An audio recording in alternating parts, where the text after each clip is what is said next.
Hello everyone, welcome back to Kung Fu Piano. Today we are going to talk about a very important principle that is crucial to understand if you want to be able to improvise. I'm talking about the principle of gravity, which is the tension and release in music. The way I see it, there are macro tensions and resolutions and micro tensions and resolutions. If we are talking about chords, then standard 5-to-1 connection is a good example of macro tension and resolution. But when the chord is already resolved, there are still microtensions and resolutions that are built in this chord by default. If you are going to build melodies over a chord that's already resolved, you will experience those microtensions and resolutions no matter what. After my last video, the girl from Ipanema simply approached. Some of my students had the same question. They were saying, I understand all of those chords that you proposed, but what scales do I use to improvise? By the way, if you haven't seen that video, you should check it out. Also subscribe to my channel not to miss any new videos. So back to the question, what scale do I use to improvise? The answer is, it's not about scales. Of course it is important to understand what scale it is, or what is the plane that you're contouring, but it is more important to understand the principle of gravity. In case of the melody, it's microtensions and resolutions. Let's use the Girl from Ipanema chart as an example again. The first chord is very simple, quite obvious 5-to-1 connection.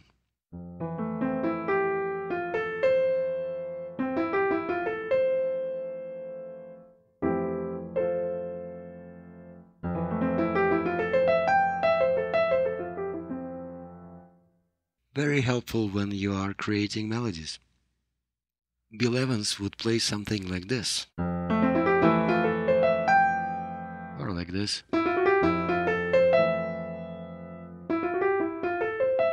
You see tension, tension, resolution. Oscar Peterson would play something like this. Tension, tension, tension, tension, resolution.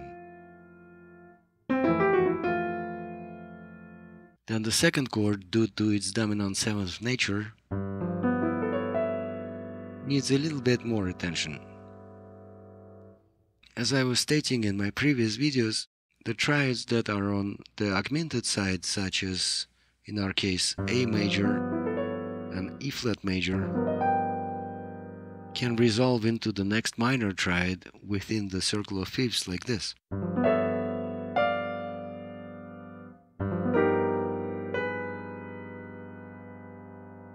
So this would be our tension and resolution points. Yet, may I bring your attention to the fact that D minor in this case is a part of G7. That way we can see that the upper triad is our tension and the main triad, or the main dominant seventh, is the resolution. Tension, tension, tension, resolution.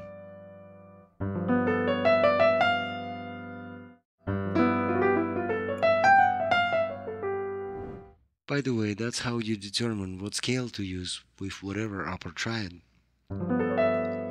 Just press all the notes together.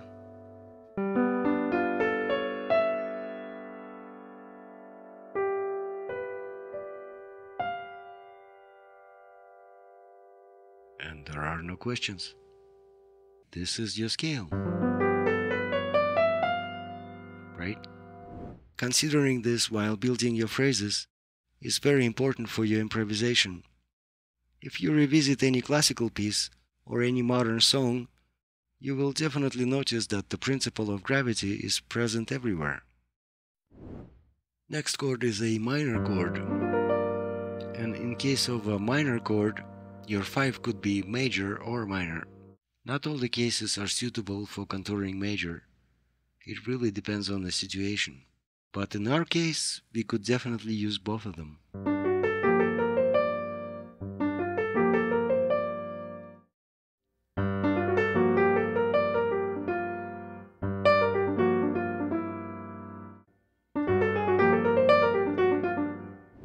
C7 with an A major triad on the top of it, I would definitely see an upper triad as tension, and the main dominant seventh as a resolution.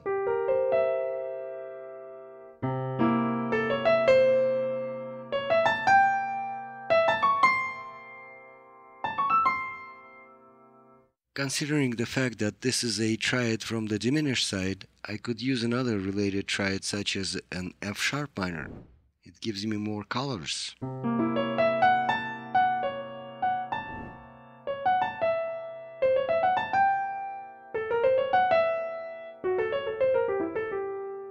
And of course, since the A major is a part of the diminished family, then the best scale to describe this would be half-tone whole tone scale,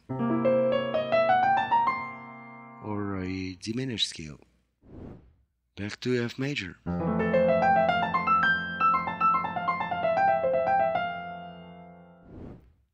Let's look at the bridge really quick.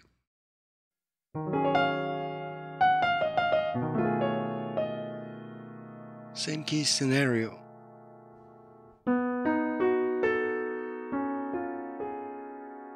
No one has any questions what scale to use, right?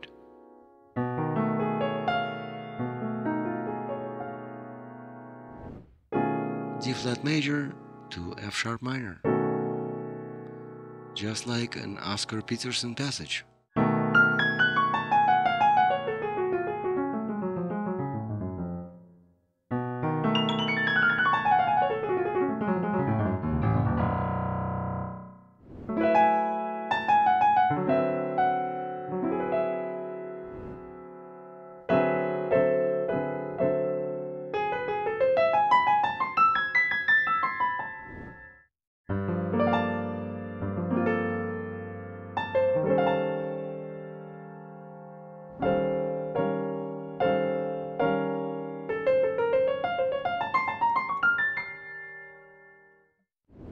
I think you get the idea.